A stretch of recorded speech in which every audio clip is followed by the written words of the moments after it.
By the way, did you have the opportunity to look the recordings of the TED Talk? mobility summit that No.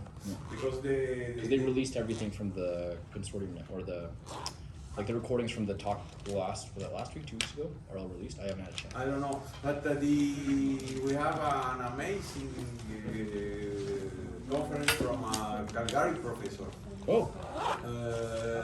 Working on IoT.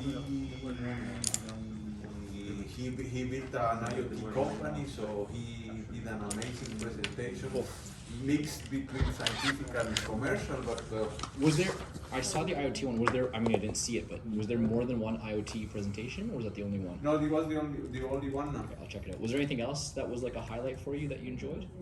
No, this is because you asked me about whether we have any contact with Calgary University. Yeah. This was my first Calgary University contact. Okay. What did you ask? When did I ask it? Why? Why? Oh, Why? I was just curious to see if there's like a presence A connection. of data science, because I know like University of Alberta, our provincial head university, is actually from what I've heard internally in Canada, it's quite advanced in data science. U of A very good. and University of Montreal, Alberta. or McGill. Is it McGill? I don't know. I forgot, you were in Calgary or in Alberta? Calgary is a city in the province of Alberta. Okay, but in the university. University of Calgary. Uh-huh. Yeah. I don't know what time is it. Then should I wait for a few minutes? Yeah. Why not? Anyone has a charger? Which one? Which one? Not USB-C. Not USB. Good. not USB-C. Is this a? I need a cable. Oh, It's built in. not. Not USB in and or? Division. There. Okay, what was it doing? All I have to do is upload this. No, I don't know. No. I have to upload this. I can't do anything Is else. there anyone who has Sorry. How do we do Charger it? is Submit not. it, but I've already submitted it. Type-C? Or exist. Yeah. So select someone from class.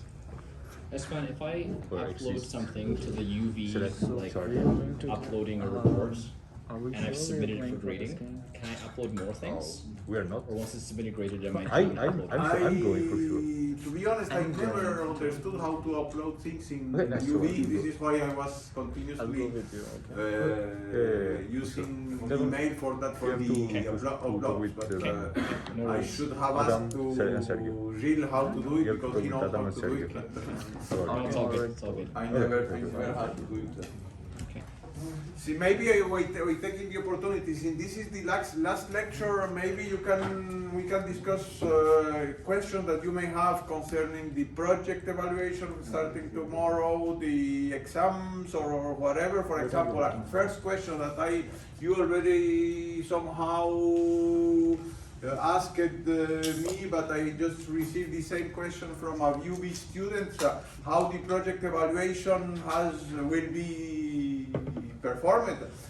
Typically, there is no, there are two different situations, either groups of two or groups of four.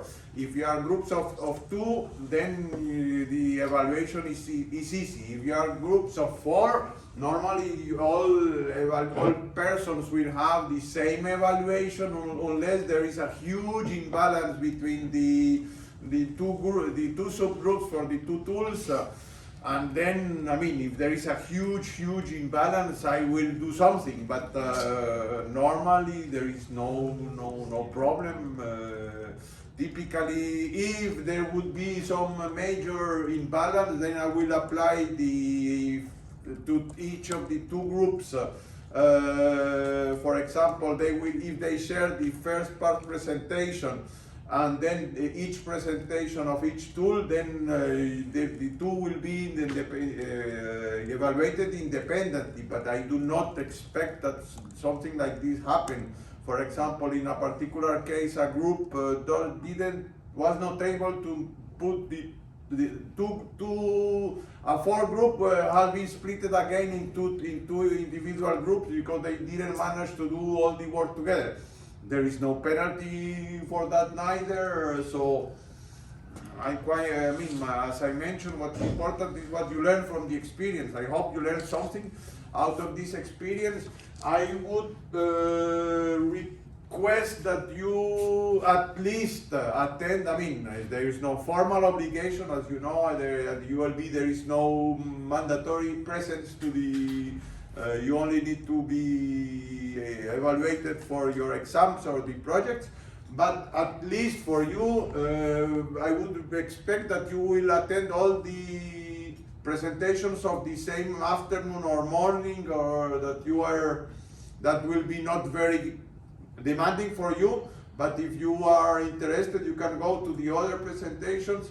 I received only one group that requested to do not record. I will respect their will, but unless unless I receive something from you, I will be recording these presentations and make them available for all of you only through University of Estuer. Yes. For the group who is not being recorded, do we know the topic of their presentation? Because I'd be interested in watching all of them, but it's not worth it for me to come every day here if it's possible to watch the recording later. So can we know? But all the recording, all the presentation will be on Teams. Oh, okay. All the presentation will be on Teams. It's impossible at this late time of the semester to obtain rooms for all the random slots that you picked. I was very happy that you picked randomly slots that fit to you. But this cannot fit the normal administration of the university for finding rooms for presentation. So all of them will be online. Please be, 5 to 10 minutes before to be sure that everything is working, that you are there, whatever. Especially if you are presenting, try to be at least 5 to 10 minutes before your presentation. If not, you will be attending all the presentations of your slot. And where exact, for those that are on the day we're presenting, where are we presenting? Are we presenting in your office, or where do we present? No, you can be online also. Oh, okay. Really? Okay. Okay. That's nice. Is there any problem? No, that works much. That's very nice. No, Yeah. this Thank is you. why the main thing. That was another reason to do not ask room, so you can maximize Beautiful. your presence to the other slots. Awesome.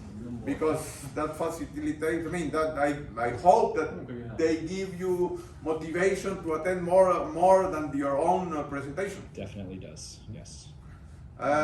Something else in this respect? Yes, as I mentioned, even if the presentation was yesterday, the deadline for the report, what I propose is as soon as I would need also your presentations, your slides, for the presentation, your presentation material. So when you finish your presentation, send me.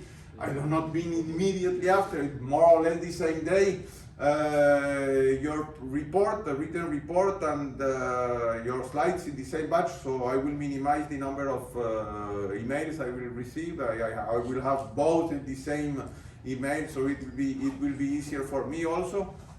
Any other question? Yeah, sorry. Yeah. Mas, if we want to do it in person, where should we do it? Is it possible? Where is not possible? I didn't expect this possibility. I don't know. Okay, no, I was just supposing that it was in person. So. But I don't know. Okay, so you can come to my office, but I don't. Yeah, no, think it's the same. I mean, the same. yeah. Any other question regarding the exam, maybe? Just a question on ADB. You mentioned a couple weeks back that you're going to be evaluating the pedagogical content. Yes. And I know that we're looking to strike a balance between simplifying and making sure that the students can understand, as well as presenting the technical content to show our technical prowess and understanding. Mm-hmm. Is there a weighting that you have in mind for how that looks? Because I think to be able to showcase to you that we really understand something, it sometimes can really detract from the student experience to have them to kind of pull people along to understand, because we can assume your knowledge in certain domains, but for students you might have to bring it to like the basics. So this So is there- could you somehow provide some- maybe, yeah. sorry to interrupt you, maybe I was just somehow differentiating the pedagogical aspects more in the presentation, and so you to give a tutorial presentation in the presentation and have a little bit more flesh, technical flesh in the report. I suppose that was the way to handle both issues at the same time. So does that mean that our grade, we will not be receiving grade based only on the presentation? You'll actually read through the report? Of course, it should be. Let me see whether I have this specified in the web page.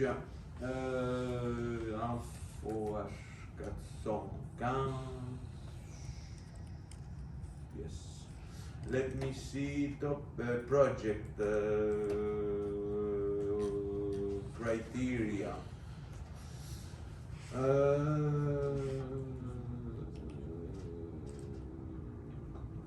Quality of the presentation the evaluation of the project focuses on the quality of the presentation, mastering of the topic presented, and quality of the written report, something like this. And the project will count for 25% of the final grade. Okay. So I mean, the mastery of the topic in the presentation is how well can you present it simply. The mastery of topic in the report is how well can you present it technically. Yeah, more or less. Of course, some technical issues. You know, for example, this is a typical question that you will need to ask also yourself when you present your master thesis, because typically the presenting a master thesis would take at most 25 minutes and then a few minutes, 5 to 10 minutes for questions. But you cannot summarize 1 year of work in 25 minutes without leaving out many important aspects. So this is also a challenging part, how to give the intuition and nevertheless provide some technical content so that the people will not be bored when you. So typically, even for our PhD students, the typical recommendation is that you need to have a presentation at 2 levels of understanding. So you need to target both a technical expert and a newbie. How do you do that? Somehow you take your intuitive examples, and then if for one slide these intuitive examples will be boring or annoying for someone that knows the topic very much, but immediately you put a new slide with technical terms, understanding how these people will understand the issue, immediately you switch, otherwise you will lose the person that has.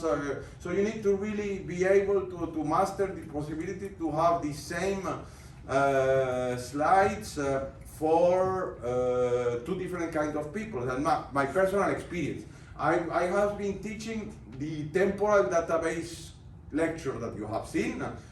You know how complex it is. For how do you say, in French is demandeur d'emploi, so people looking for job, unemployment people in Charleroi for 5 to 10 years. And these people were from a very varying, diverse background, from COBOL programmers to new 45, 50 years old, get without job, to new students just out from bachelor school in computer and have a lot of experience. So I need to go do a huge stretch between the two. But with the same slides, I used the same slides. Of course, I get less into the details in the implementation issues, but I get the intuition of how someone can understand this concept. So it's a challenge always, but it's possible to do the same set of slides for a varying number of people, depending on how much details you are wanting to discuss with them. So, for example, my mentor, my PhD professor, long time ago, he told me, when you ask someone that, when you ask me how to explain whatever technical topic, the first thing you need to ask is, give me how many time do you need? 1 minute, 3 minutes, 5 minutes, half an hour. Depending on that, I can adapt my discourse and give you the essence in that amount of time. So this is an essential. Define what is your target public, define how much time do you have, and then you adapt your discourse for the same topic according to these two aspects. So it's the same thing you need to do for your master thesis, and then you need to begin or try to, my project presentation here is a training for you. Let's put it in this way. You need to, I know that some of you have already a previous master thesis, some of you not. But for those that do not have presented yet a master thesis, this kind of presentation for this course is kind of a training. Okay. You need to be able to have in 25 minutes, 20 minutes, something out of your topic that it's understandable for someone that is, even for your master thesis, for example, in your master thesis in the case of BDMA, for example, you have 3 professors from 3 different universities. Suppose that your topic is in spatio-temporal something. There are not many professors in Berlin or in Eindhoven and in spatio-temporal things. So out of these professors, only one understands the technical thing. The 2 others will have computer science background, but basic understanding of what is the problem. So you need to be able to convince these 3 professors from 3 different backgrounds, same problem. So it's really take this exercise as a training already for presenting technical work in simple terms for laymen. Okay. Other question regarding maybe the exam? For the moment, it seems that everything could be normal. In a written examination, if something happened, then we need to reassess things, but there are no signs that we need to change the evaluation from, as you may know, you may receive that the date of the examination is the 25th of January at 2 p.m. This is the last information I have received. As you know, I'm not responsible of that. All this is managed at the university level. I just received the dates. So until then, many things can happen pandemic-wise. So we don't know, but there are no signs that something happened, and it will be a typical exam as those that are in the exercise in the web page of the course. Not very fancy, so a simple example on which we can have a few questions from each of the topics of the we have seen here. If something happened, then the only possibility for me would be to organize a remote exam as in the last year. Last year I was forced to do the remote exam, and the remote exam is impossible to do it, to do a fair. The only possible, let's put it in this way, the only possible way I managed to do something which can be fair was to do a project. I give a topic during, and then 15 days, it was last time, 15 days to do a project, and then the last year I asked whether I suggested to use the same groups of your current project. But you are not allowed, you are not obliged to do that for the examination if it happens. You can do your project alone, as it is the case. Some students are presenting their project alone. So if there is some change, my suggestion would be, but you will be informed well in advance, that we will need to have a potential project as in place of the exam, and then you will have I will give you the topic, and then 15 days. Of course, you can. I cannot prevent to discuss with you, but the topic will be open enough to avoid the copy paste of the solution of one group to the other, because this is my only way to assess a known work that it's really an open-ended project. If you have other suggestions, I will be more willing to hear from you. But last year it worked very well. It was improvised like this, and it worked very well. The students learn very nice things in a realistic problem, taking data from some website and doing some analytical problem in the case of the data warehouse, or some advanced database project, working with real data. So it's putting yourself in a typical work experience. But I tell you that, I suppose that there is 0.1% probability that will happen, but in case it happens, you know already. Okay. Something else? So now let's start.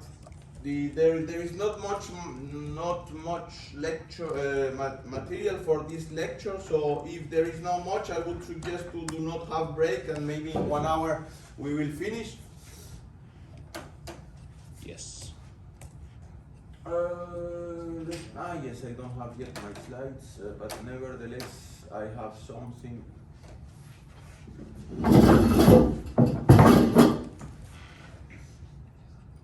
Let me have it here.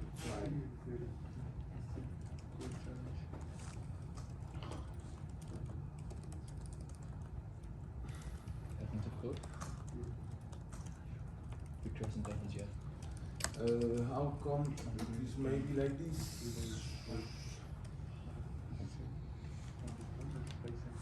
I'm sending it right now. Yeah, I'm working on it. I have to email it to him.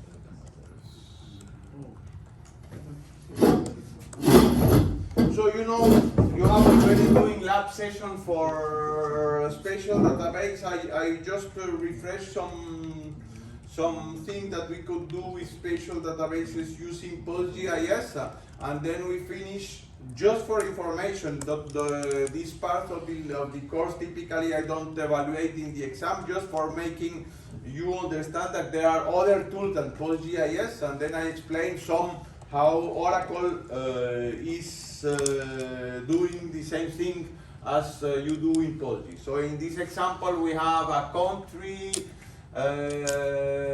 class which is spatial. A country is composed of states, which are also spatial, and states are composed of counties, which are also spatial. And in this particular case, this is a spatial aggregate relationship. The union of all the counties belonging to the same state is equal to the geometry of the state. And in the same way, the union of all the states of a country is equal to the geometry of the country. In addition to that, we have highways, which are composed of sections or segments, and then this is a many-to-many relationship between both of them. We explained that the last time that two highways can share as a segment, and then this segment connects two cities. And in addition, we have raster information which has been polygonized. So here, typically, as you remember, last time we discussed about raster of space varying information. In this case, land use is a space varying information. This is typically managed by the cadastre. For example, in Belgium or in Europe in general, you have when you have a piece of land, the piece of land is categorized as agriculture, as public, or as a park, or industrial, or residence. So this is something which has a legal meaning. And of course, what is this here? Suppose that you have a commune, or yes, a commune like this. Then basically you have several inside this commune. We have pieces of parcels or land plots that have specific land use, and then out of these we have polygonized in the same way. Suppose that this is industrial and this is industrial and this is industrial. So basically we have union of all the pieces for each time. It's kind of a special union for each type of the basic land use type. We have the geometry associated to this land use type. You get the idea? Originally, it is made of independent sections of. You can even buy a land plot, and it happened to my family in Spain, for example, that half of the land plot is in, I don't know, downtown, and half of the plot is outside the limits of the downtown. And basically we have the possibility to build something here and not the possibility to build something there. So this is something which has very legal implication, which has a real world existence. So let's see how we can define this into the, for example, PostGIS. We have create a table country with traditional attributes. This is not PostGIS, this is the standard SQLMM. So we are saying that the geometry is a multi-polygon. In PostGIS you will define something like geometry, and you have type modifiers, geometry, and then you can specify, for example, 4326. If you say geometry, you accept whatever geometry it is there. If you say geometry, the first type modifier is you are accepting only geometries with data set ID. And the second parameter of the type mod function is, for example, point. If you put point here, then you can only input point, the geometries of type point inside this column. So you can. So this is somehow a variation of, for example, in this case, you will put a multi-polygon here. Yes, it's called multi-polygon in PostGIS. It's a small syntactic variation by doing the same thing. The same for state, traditional attributes and one geometry column of type multi-polygon, and the same for country. So nothing fancy here. Okay. Highways. Look at this. This is interesting just for the sake of query example that will come. Highway is not spatial, so as we have seen, it is spatial, but at the conceptual level, and we decide at the implementation level, we don't want to store redundancy between the sections and the highways. Just it's an implement. This is why it's important to differentiate this conceptual representation and how we actually implement it. In our implementation, we are saying we are not defining highway as a spatial. We obtain the geometry of the highway as a union of all its segments. But this is just an implementation issue, just to show the example.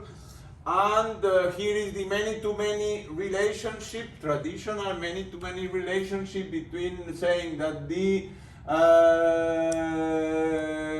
between section and highway you have a combination of the two primary keys. Yes? Is there somewhere that actually says that a highway is a union of sections? Or is it just conceptual that we know it's a union of the whole? There is it is, as we know, yes, maybe we can put a derived constraint or something like this, but with a trigger, for example, or something like this, that would be possible. But at this level, there is no. But isn't having the foreign key of highway code? But highway code is just the, I don't know, E411, which is the highway to Liège. Yeah. But isn't that showing the connection between a Yes. non-spatial and the spatial aspect of it? No, it is saying an highway is identified by this code and a section is identified by this code. Probably they have a E411 underscore something. And but this does not relate the geometry of the two. Right. Yeah. Okay. Yeah. Then section has is an este line, and city is an este polygon, and land use is an este polygon also.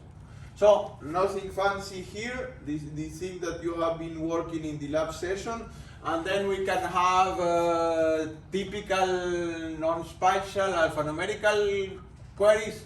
Select population from San Francisco, or list the counties of the state of California. We have the county and state, and then we need to do the join of the two tables, verify that the state is California, and then select the county name. So this is traditional alphanumerical question. Number of inhabitants of US, of course the inhabitants of US at this database are reported here. You need to do the join of the three tables, county, which compose the state, states which compose the country, and then by doing the join, we do the aggregation of all the population of the country, of the counties belonging to the country. So traditional, just to get the understanding of the schema of the application. Number of lanes in the first section of Interstate 99. So you remember there is a highway, there is a section, and there is a many-to-many relationship between the two. Here in highway section. And then, so the joins, the three tables, two joins here. We select we filter the highway we are looking for. We take the first section. So here in this database, sections are ordered by 1, 2, 3, 4, 5.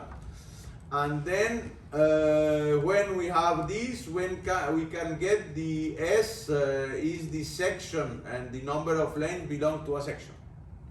Okay? Name of all sections that constitute one particular interstate. So we get the same query, but now we are getting all the sections corresponding to this particular highway. So this is just to begin knowing the schema. Now let's start looking for some spatial criteria. So for the spatial criteria, we have here the example like este touches, which is a geometry spatial predicate. So the query asks counties that are adjacent to the county of San Francisco. You remember, I don't know exactly the geometry of the state of California, but San Francisco is only one county of the state of California, which is in the next table. So here what we are looking are all the counties that are, if this is San Francisco, we need to find all the counties that are adjacent. And for this we use the ST touches predicate that verifies that only to the two geometries connect through the border. They are not overlapping. And then we know explicitly how to get all the counties adjacent to San Francisco. Suppose that the state table is not, we didn't store the information about the geometry of the states by analyzing, by doing the union of all the states composing California. We have all the states here, and then basically we remove all the borders, or the common borders, to get only the geometry of the full state. Of course, this is not very efficient. It's a complex operation. You can imagine at a very high level resolution, you have thousands of points determining the polygon of a particular county. And therefore, when you analyze many counties and do geometric operations on computers, it's floating point computations are expensive. We have the predicate este area, which computes the area of a polygon. But this, you remember that this really depends on the result in the special units of the reference of the SRID, depending on the SRID, and then for example, in the case of United States, you have two projections for every projection. You have two different versions, one in meters and one in miles. No, not in miles. What is the equivalent of meters in the Anglo-Saxon? Feet. Oh, sorry? Feet? In feet, Or yards? indeed. So for the same in United States and in all the Anglo-Saxon countries, you have for the same coordinate system two. For the same projection, we have two coordinate systems, one in meters and one in feet. And therefore, when you do ST area, depending on which you use, which are the in which coordinate system is represented the geometry, you will have the result in feet or in units or in meters, or in kilometers or in degrees. Please look at the SRID when you are manipulating spatial data. So now we have the area. So the query was counties larger than the largest county in San Francisco. Let's start from this inside. So we take state of California and we take all these counties of the state California, compute the area of each of these counties and get the maximum. So you know the idea. What is nice is that every spatial function gives whatever, in this case, type, in this case a float, and then you can have actually a double, and then you can apply the traditional min-max aggregation operation on top of that. Why here did you do, for the where, why do you have the and S state name equals California? Why not just join your wheres on the name instead of the code? Good question, but let me finish that and then I'll discuss the alternative. So you get the idea. Here we have a value 35 dot something that is represents the area of the maximum of the largest county in California. Do you agree with that or not?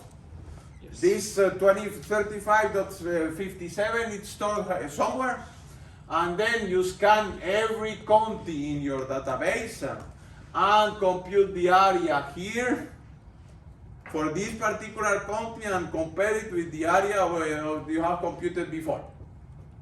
So an alternative solution proposed by Adam is select from, we have from county C1, we have county C2, and we have state, and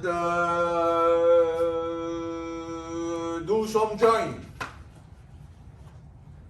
So I was just saying on your inner select statement, Uh-huh. you have both a where state code equals state code, and you also have an and state name is California.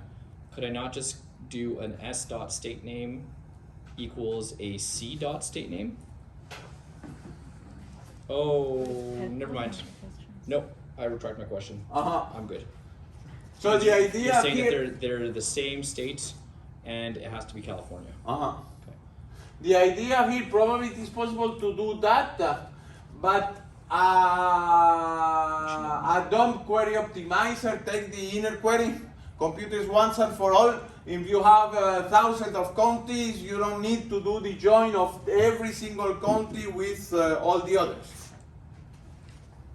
But please look at the analyze to see the query plan for this query in your particular tool. Actually, sorry, no, I'm not okay. So state code, you have both in your county table, you have both the county name and the state code. Your state code is an integer. Your county name is a varchar of 30. I'm assuming they're both distinct, or maybe are you like you're using a where? You could have just said where s dot state name equals c dot state name, but you chose to do where s dot c dot state name equals California.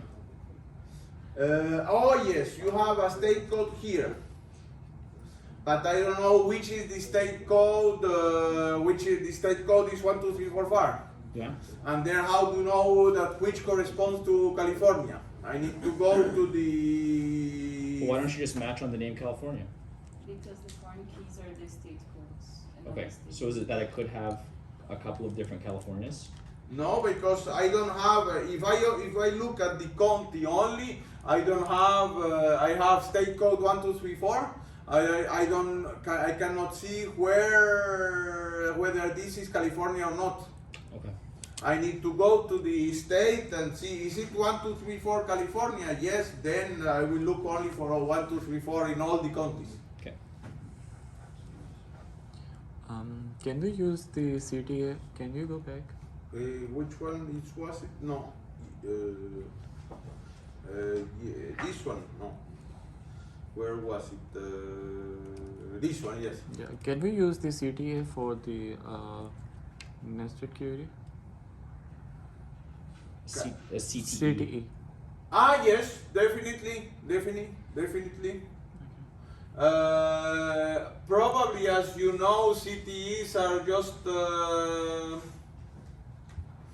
how do they say, put for you for facilitating reading. Typically, they are rewritten immediately to optimize the full query. Internally, so it's just for you to better read, but in essence, normally the database management system have better plans when they embed all the CTEs in a single query, because they can have optimizations across all the query instead of. But sometimes what you gain in one side you lose in other. Sometimes I really want that this CTE is performed because there is an index there. I want to use this index, but when I put it inside, it prefers the other indices that I know that are less more expensive. I still haven't found a way to do that properly in PostgreSQL. Probably there is a way, but I don't know yet how to do it. Give me this, execute me this CTE before, because I know it is very filtering, and then you do another plan for the rest of the query. Another example, what is useful also, imagine you are doing route planning. You need to know the length of a particular road. In this particular case, the length of a highway. As you know, there is no in this example schema, there is no geometry associated to highway. I only have the geometry associated to sections. To these sections, I can apply the ST length that give you the length of the geometry. And then, but you need to add this for all sections belonging to the particular highway you are looking for. Okay for that?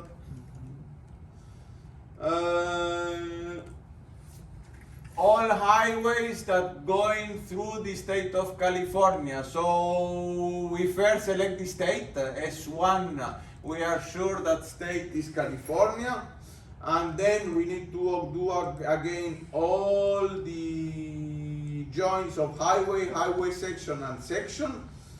do this join and verify that this section, the geometry of this section overlaps with the geometry of the S1 state, and this S1 state is the state of California. Okay? Example of use of land use. So one possible value for land use type is residential. So suppose that you want to analyze how percentage of each of these counties are in residential area. So you need to do first get the county, a particular county you are looking for. You are the geometry of the land use type corresponding to residential area, but as you know, these are two independent partitions of space. One is the counties, another is the land use. You overlap, you put one in top of another basically, and do an overlaps. As soon as there is an overlap, you are sure that so this is important. Suppose that you have your state of San Jose there. Suppose that you have this is San Jose and this is residential area. You know that San Jose, if this is the case, San Jose has at least one part of the county that has residential area, but you don't want to, depend what do you want. In this particular case, I want to throw away this residential area. For that, I use the extensor intersection to give only this part of the query, this part of the residential area that pertains to the particular county. Okay for that? So overlaps doesn't do the intersection, it just checks if they intersected. Overlaps is a binary, yes, a Boolean function. Yes, no. You have to indeed, this is something that ST intersects, it's a Boolean function. Yes, no. But in addition to that, you have ST intersection. And this is an operation that produces a new geometry, which is the intersection of the two other geometries. And this geometry can be empty if the two geometries are disjoint. And so yes, and then an overlay, you know, the traditional overlay, we can explain it as in the old time when I need to teach with slides, with transparent slides. I need to put one overlay in top of another. All these are transparent. You remember all the old time like this, Adam? I unfortunately remember, yes. Yes. So I start teaching like this also. So the idea, we need to do an overlay. Imagine you have on the same, basically you have the same space. And you have, for example, this is a partition in land use for the same space. This is a partition of counties, administrative counties. Then you need to put them one on top of the other. This is an overlay. And then how do? We take the two as soon as they overlap. So you will have the county name, the land use type, and then the intersection between the two. So you put one on top of the other, and then you do the intersection of all possible combinations. And you remember, this is very useful. Let me go back. This is essential. You remember, spatial data can have many layers of varying different domains. So you need to overlay one on top of the other. This is what happens in Google Maps. This is simply overlaying. And so if you want to do something like this, this is basically what they are doing. Here, where was it? Overlay, yes. So they are doing overlay in one way or another, especially with respect to an intersection of the screen. When you are doing Google Maps, and in addition to overlay, you have to intersect with the screen the view, the part of the screen. And then a traditional thing that you are using typically in Google Maps is that some part of the query is generated online when you ask it.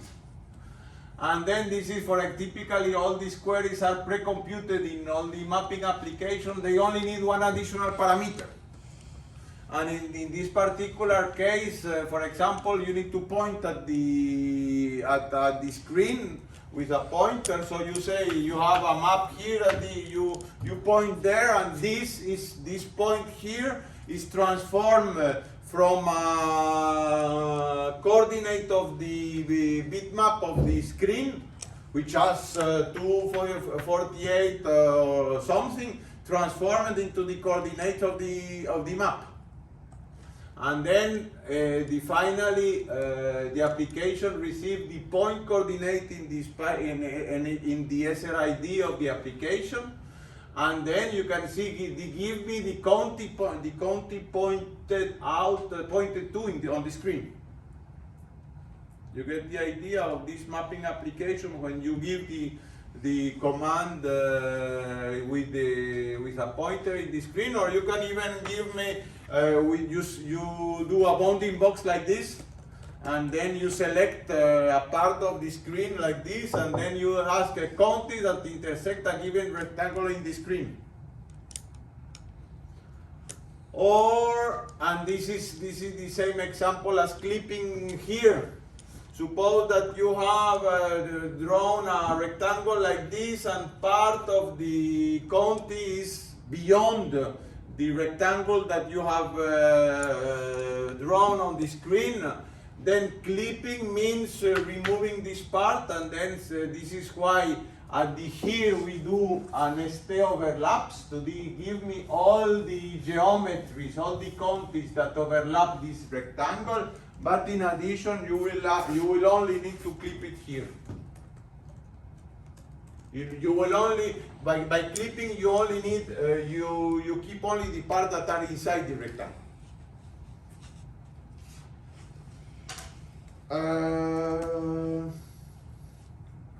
What else? Same thing here, nothing fancy here. So let's start here, let's finish here this part. So SQLMM, it's a standard that provides way to declare and manipulate geometry. We have already seen that the PostGIS somehow deviates from this standard, and even more Oracle and SQL Server. We can have 3D and 4D type. You remember that 4D type was for the measure, in particular number of lanes, typically used for number of lanes, or speed range, or maximum speed. We only covered a very small part of the standard, and then we will see the example of the last part, how Oracle deviate from this. While preparing this lecture, I was discussing. I was looking for in the web how well used is PostGIS versus Oracle. This is still a long debate. For example, many companies especially American companies, has organizational contracts for all these databases in Oracle. They will not use PostGIS as only for spatial. They continue use the Oracle Spatial. For example, in a particular case, I have, as you may know, we have been developing MobilityDB. Now we have one user. MobilityDB is open source. But we have one company working with the aviation administration in United States, wanting to use MobilityDB, but this is a risky business. Why? Because if they want, they have an Oracle contract, and if there is some problem, they go to Oracle. But they cannot come to me and ask me, why do you have this bug in this code? So it's risky business for any company adopting an open source code. So yes, this is still the case. There are many organizations using PostGIS and knowing that PostGIS is well advanced. So I was wanting to know how benchmarks are doing here. Then I went there, and then if I get the final report. So this was something in IIT lab in India. Let me close this first, the second one close.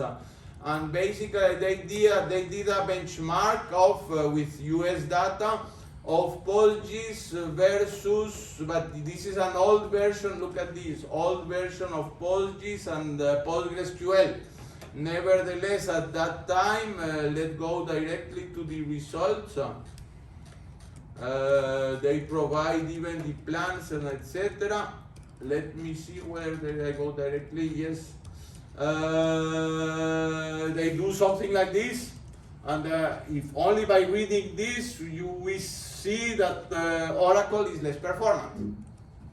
Only without reading the report we do this, and then the same as you remember, cold phase versus warm phase. Now that can you explain in simple terms what is warm phase versus cold phase?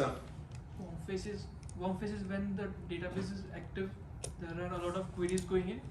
It will be warm phase, and cold phase is that there is the database is not active at all. No queries are there.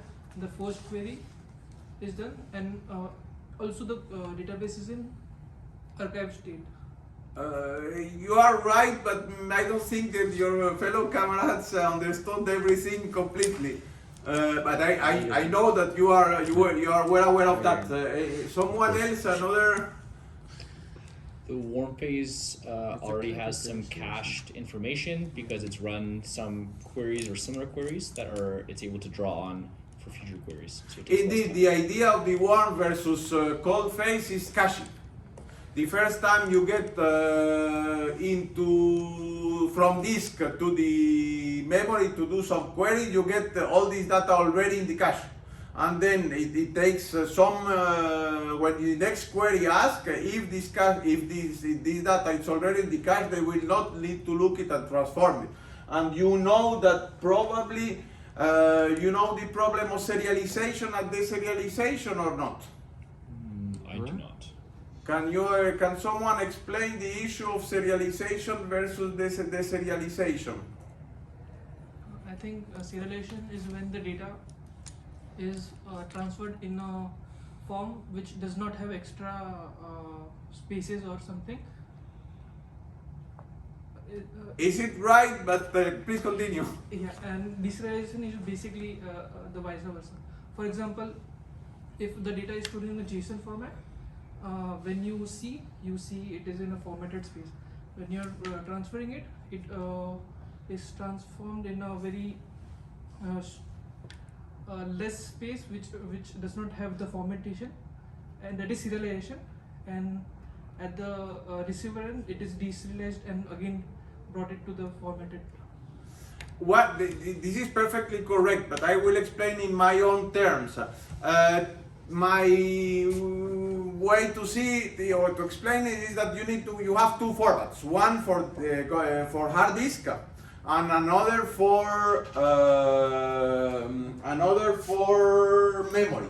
And let me see if I find it. Wiki PostGIS deserialized. Yes. Let me see. So basically, how things are stored into the disk. Into the disk, basically, you have a polygon, for example, or a line, which are a bunch of bytes that can be compressed, etc., and has as less as possible information to be stored on the disk. But this bunch of bytes is sometimes not well defined to do manipulations in memory. So basically, you bring this bunch of bytes into memory and then construct data structures like this. For example, a polygon is composed of a set of points array. So in the case of PostGIS, G serializes in the format that comes from the hard disk.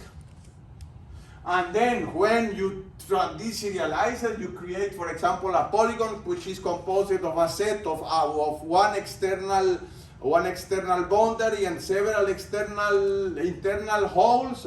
And for each of these boundaries is a point array. So you have a linked list, whether the directional or unidirectional, for manipulating this more easily for your algorithm.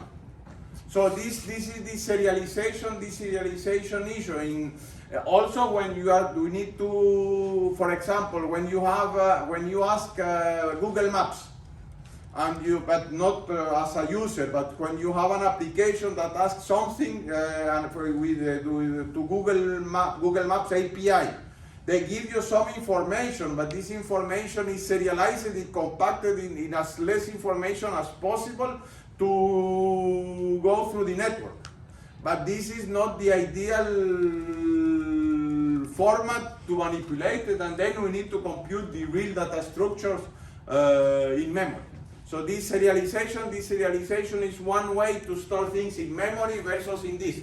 Going back to the example we have just seen, where was it? Here. Yes. Well, the basic idea is there is a penalty the first time. This is why this issue of warm versus cold. The first time you get this bunch of bytes, and then you have your memory already, your memory structures in another format. Maybe you keep it already and then manipulate it all the format without doing this serialization and deserialization issue. So you get the idea. So in essence, we have here some experiments stating that this PostGIS is somehow a little bit more performant. I have another report also in India, more recent, 2016. Let's go to the end. And they say, let's see the conclusion. After executing, we conclude Oracle Spatial is comparatively slower than PostGIS. I mean, it's just a hint. I'm not saying we need to do that today. Again, the same benchmark for our application, because we need to assess whether in the current version of PostGIS, the current version of Oracle Spatial behaves with our data, which may be different than this data. So whenever you ask, this is why I'm giving you the homework to do this in your project, because every version, if I compare my benchmark with PostGIS 13 with respect to PostGIS 14, this is completely different results. So there are some hints that Oracle Spatial is less efficient than PostGIS, but nevertheless, for organizational constraint, Oracle Spatial is still very well used. So I will give you just some introduction of how things are looking in Oracle, just to know that things are differently stated than in PostGIS. So there is some package which is called Oracle Locator. We have some partial features. Then we have the full Oracle Spatial that only goes with the Enterprise Edition. And in addition to the previous one, we have topology, we have raster, we have networks, etc., etc. So we have even LiDAR and TIMS. Network model, we know what is the network model. We have seen just to do routing. Routing, you need to do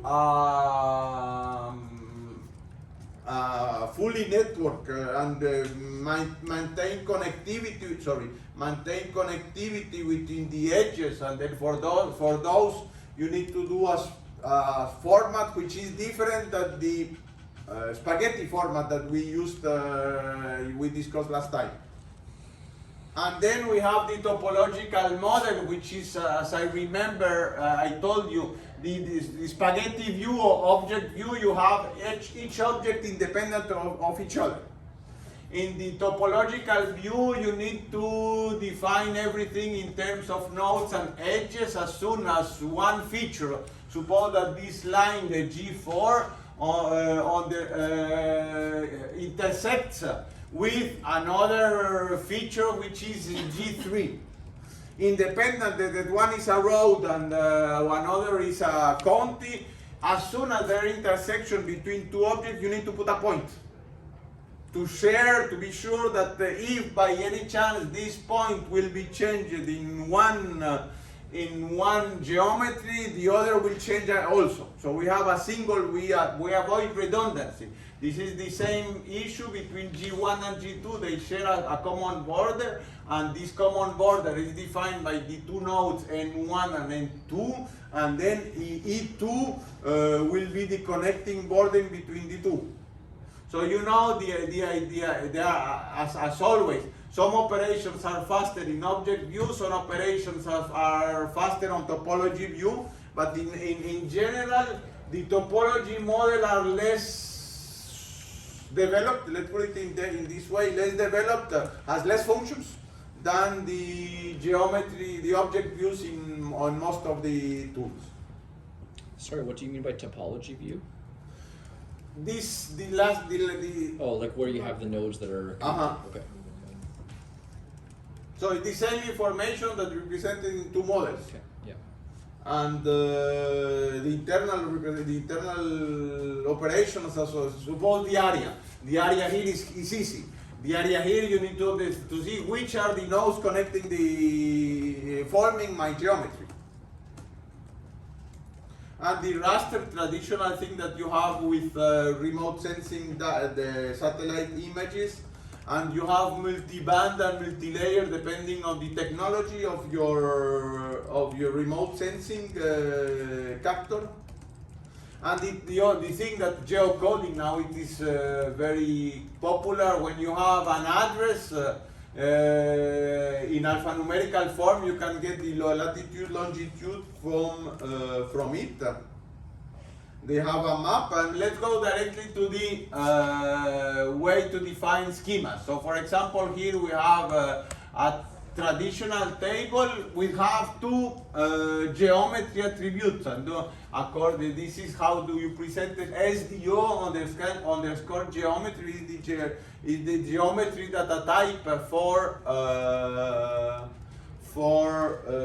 Oracle. The typical property is the same as in PostGIS. We have point line, arc line. As you say, an arc line is defined by arc segments. Each arc segment is defined by 3 points. You have the possibility to have self-crossing lines, but you cannot have self-crossing polygons. We have compound polygons in which some lines are straight lines, some borders are circular. And in particular, we have two optimized polygons, rectangles and circles, defined by only 2 or 3 points. Lines, traditional ones, polygons, traditional ones. And then see, this is how Oracle structures spatial data. We have layers, each layer is composed, or each layer is basically one column. And each of these columns, it's a geometry, and each of these geometry is composed by elements, and these elements can be point, line, and polygon. I will explain very simple. Suppose that you are using, defining a geometry of the states of the United States. So a single geometry is composed here by six individual polygons.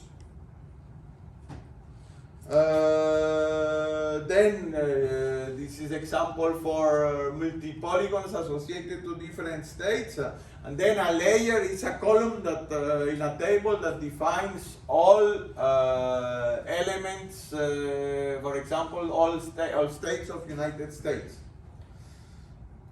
So let's go a little bit more in how you define the input type for the geometries. This SDO geometry that we have seen is just an abstract data type composed of all these elements. So you need to specify by hand G-type, SRID, point, element 4, and coordinates. So here the problem is that we see the internal implementation directly. And so you need to be aware of the internal implementation of how Oracle Special works. We'll see an example. For example, we will detail for each of these components how it is look like, depending on the data type. The first thing to do is G-type, and the G-type are 4 elements. The first one defines 2, 3, and 4, depending on whether you are using 2-dimensional, 3-dimensional, or 4-dimensional coordinates. And the type will be 0 for unknown, but 1, 2, 3, 4, depending on the particular subtype of geometry. SRID is the traditional SRID, as we know. They have a different system. You remember that the official, not standard, but the de facto standard is for example, the WGS 84 is 4326 in all systems, except in Oracle, they have their own numbering of their SRID. So 8307, it's corresponding to 4326 in PostGIS. Now let's go how each of these points should be represented. So suppose that you have a column of type geometry and you need to do input a point. So this is how you input a point in Oracle. You have SDO geometry 2001. 2001 means what?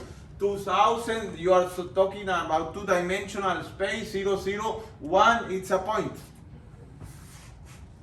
And then you get the SRID, and then you can put here SDO point time, first coordinate, second coordinate, and then the third coordinate is null. And then you put null, null for the 2 other attributes. But we will see now the 2 other attributes. Let's go back here where we were. We have seen SDO. We are looking all the components of SDO geometry. Here we have seen the first type, the second component, the third component. Now we will see how to use these 2 last components. When you input points, you don't need these 2 components, so you put it a null. When you do something which is not point, you need to give these 2 components. The first one is the ordinates array. So basically, there you put all the coordinates, all the doubles, x, y, one after the other. But you don't know how this will be interpreted. We will see that it's interpreted in the other with the other aspect. So for example, if we have here, we need to put this line here in SDO ordinate array. You will put the 6 double values there. But then the other element explains how to interpret this. So suppose that you need to enter a multi-line string with 2 lines. So basically, in the first in the array, you put one after the other all the coordinates, or the first element of the second element. But this does not give us enough information. So we need to put that the first element is of type 2. You remember type 2 was a line. Yes. And you say interpretation is 1. Let me remember Type what 2 is was interpretation. Yes, it's a straight line. So they connect, it's not an arc, etc. So the points are connected by a straight line.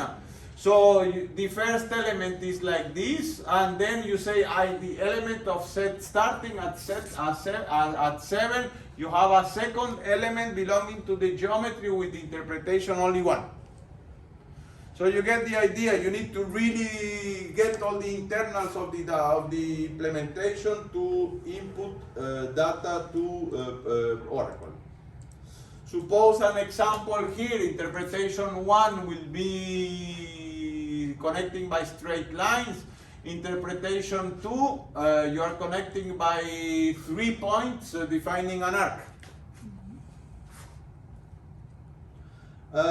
For the polygons, interpretation 1 and 2, depending whether these polygons are connected by straight lines or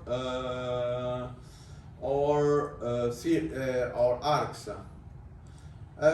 Interpretation 3 is for squares, interpretation 4 is for circles. For the same set of points, x1 to x5, depending on how you interpret it, here interpretation 5 will be multi-point, or you can have 2 multi-lines, 2 lines composing a multi-line. Or you can have also, in this example here, look at this. How to differentiate a polygon or 2 polygons, or and a polygon and a second polygon defining a hole. All these should be explicitly stated. What else I will do? I would like to go. Yes, there is some metadata, of course. In the metadata you need to store, this is the same in PostGIS, there is some table which define which is the coordinate system for a particular element. And so there is a table similar for that. In this table, in this column, the element is latitude and longitude, and you give a range for the bounding box of the data. Yes, I would like to show you the well-known text, the well-known binary. So this is the traditional standardized way to encode the geographic information. Well-known text is this example. Well-known binary is some binary information expressing the same thing, which of course binary information is also compressed. Typically when you need to balance to give the data from one application to another, you compact it in well-known binary. It is much more efficient than compacted in well-known text. So well-known text is example. Look at this example. A polygon has always the first polygon here, and then the second and the remaining polygons will be the holes. This is the format for well-known text.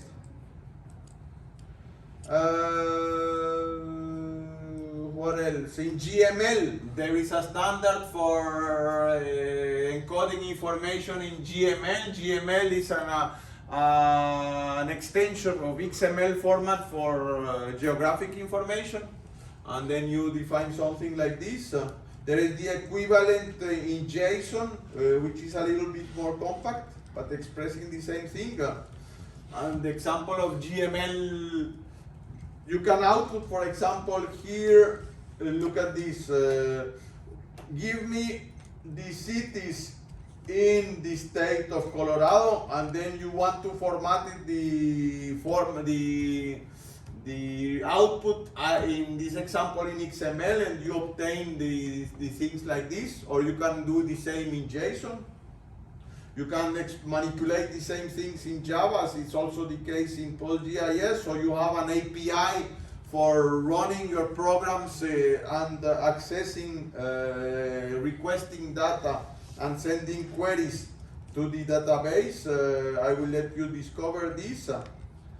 And you know, how much do you know about special indexes? Special indexes is an important issue. As you know, a polygon of a commune of Excel can have thousands of polygons, thousands of points. And then for indexing, we use typically a bounding box. Either the bounding box is like this, or it's really a bounding box, a full bounding box where the two squares that are this square and this square are also green, depending on what the type of bounding box you are using. Minimum bounding rectangle, it's also known.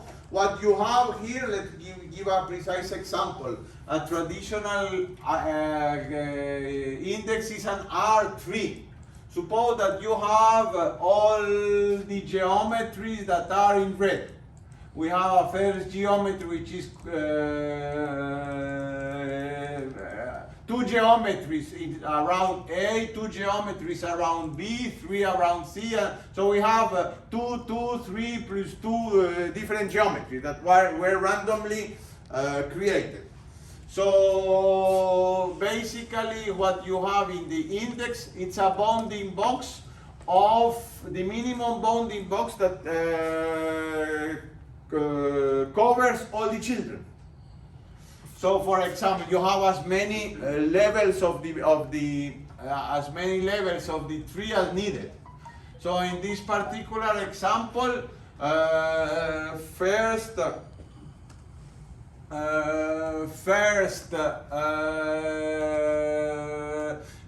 R bounding box covers all the geometries of A and B. So you have the blue bounding box. The S covers C and D. So, and then at this level of the root, when you ask, give me the road that crosses Excel, then probably Excel will be one of these. But if, for example, you are at the root, suppose that Excel is one of these at the S level. Then you need to verify from all the roads whether the bounding box of the road intersects the bounding box in the index. So you start at the root. Is the bounding box of R overlapping Excel? No, then you throw away. You don't need to go down the R branch, and then you can go down on the S branch immediately. You get the idea? So it's a way to filtering the research. Suppose that you have thousands of roads, and then you need give me all the roads that go through Excel. Half of the roads will be under R, half of the roads will be under S. But since we have an index of the commune, if we have commune in the S sub 3, we don't need to go through the R sub 3. So it's the traditional way of indexing, but now we need to take into account the minimum bounding box that englobes all the children. How are these bounding boxes actually generated? Like, is the user generating them? No, or? it's the system that maintains this. So when you create an index, so you have a table like the one that we have seen, create table, for example, here somewhere. And I guess does it always will always create a bound where there is no overlap? Or like what if all of your data is overlapping, then? Yeah, the issue of it depends of this is the selectivity of the index. If all the points overlaps, the index is not very used. But for example, suppose that nevertheless you have an index on communes. So each commune will have immediately his bounding box. And then you organize your communes when you create index on communes, you immediately, of course, at the top level you have the bounding box for the whole country of Belgium. Then a little bit below, the more you descend into the tree, the more restrictive it will be, and then you can throw away a sub-tree. So I guess all of this is, I mean, I think it's obvious, but all of this is always being related to spatial geometry. We're not talking about like raster specific No, applications, always just geometry. because the geometry has a fixed length somehow, which is supposed to be less. A particular Yeah, object yeah. should not cover all Yeah. the space that we are looking at. Yeah. So somehow the index typically what the systems do, as soon as you create the geometry, computes the bounding box and it stores the bounding box. So each object has already a pre-computed bounding box. It's 4 bytes, so it's not big deal. Out of 1,000 points, what are four additional bounding doubles? Not much. So it is not expensive and allows to speed up queries considerably. Are there things like in industry? Are there people that are using like k-means clustering and things like that to create indexes on non-geometric? Yes, there is a k-means, k-neighbor. So let's go to the query execution model. So typically, This is wild. suppose that you have your layer data, I mean all your communes Yeah. or all your states. When you do a spatial indexes, you have already, but the problem of the bounding boxes, you have only a may intersect. You are not sure. Suppose that you have a commune like this, and then you have a road passing like this. There, according to their bounding box, yes, they intersect, but this is just only a filter. Yeah. And then you need to do this filtering allows you to reduce the data set. And then, because doing computational geometry operations is expensive, you already filter out many of those that you are sure that will not be there. So you've cut out all of the highway that's not inside the box, and now you're just computing on that. little Suppose section. that basically, suppose that you have another state here, and then you have this one is really passing by. So this will be two filters, and when at the secondary filter you say, okay, this now I can compute the intersection. They do not intersect, I throw, but these they intersect and I keep it into the answer. So the spatial index is always a filtering option. And then, of course, sometimes you can extract the result only for.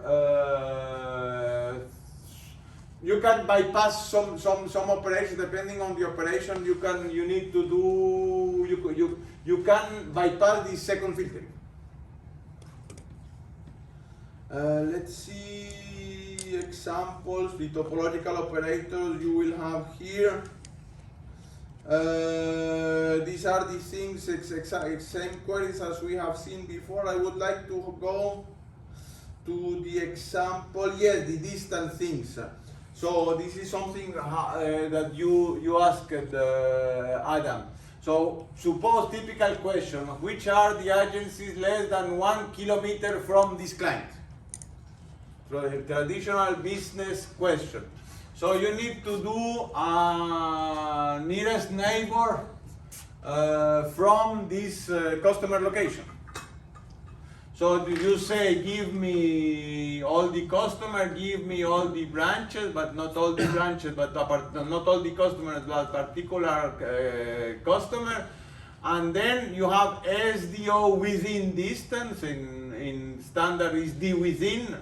In PostGIS that they say the distance between this and the customer and the branch is less than 1 kilometer. And same location. Yes, the nearest neighbor or n closest objects to another object. So basically you say from this reference object give me all the nearest objects. Let me go to a particular example.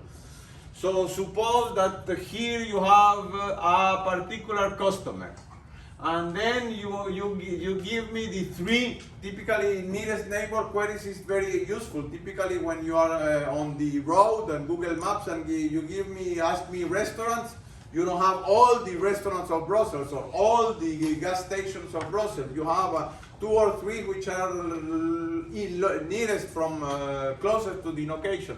This is the nearest neighbor query. I think, and then you can order by distance, for example, and then give the top answer will be the first, the closest one, the second one, and etc. Joins. The problem with joins is, of course, you need a special joins. Let's see an example here. Associate to each gold customer the sales territory in which is located. So you need to really do a special join between the two tables. They have a particular way to do it in PostGIS, in Oracle. You define for each sales region, you take the regions to join to the customers table. So they do a way to, in the same way that, for example, in SQL you have in the from table 1 join, table 2 on, and you have a way to specify a special join explicitly in Oracle. I think when I leave you to discover all this. We can basically. So what I wanted to discuss here is location information is really essential in many applications. At the beginning, GIS was very very organizational at the government level, but nowadays everyone is using maps, and even small and medium enterprise need to include special information in their applications. All this has been standard. Many tools provide this, even in the big data environment, like we have GeoSpark, we have Spatial Hadoop, so we have many extensions continuously going. All this is standardized, but systems vary considerably in the support of standards. So I just give an example with Oracle. It's very well used somehow because it was the first database extension. It was, if I remember well, it was about 1997, 1998 when Oracle Spatial appeared, and somehow it get the market, being the first entering in the market. So nowadays, even if it is not probably as performant as PostGIS, it's still very well used application in many high-end organizations.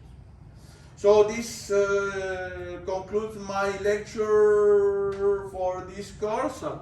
I hope you learned something. We see tomorrow for the first batch of presentations. Is there like an official? Should we just go to the Google Drive to know when the presentations are? Yes. Is that like a finalized place for timing? The Google Drive is here. So the first one will be tomorrow 1:45. And then it would just be on the Teams. And channel there is for a course. Teams, even a project presentation so in the university or in the Teams. I don't know where in the Teams, but Gilles will be there just to make sure that everything is in place. He knows much better than me how to manipulate Teams and all these kind of things, and to do the possibility to share the screen and etc. Okay. So we see each other tomorrow for all this. Do they have any more exercise classes? Yes, this Friday, this Thursday, the last one. And then Out of that, I think let me see, even this Saturday, we have our last one. No, even next Tuesday. So yes, these students have not yet changed it, and I need to insist. So yes, see you tomorrow. As I mentioned, if you have when you are preparing your exam, if you have any question, either you organize yourself and you ask me a meeting and then we can do it all together, or you send me an email for some question. You are free to do whatever you want.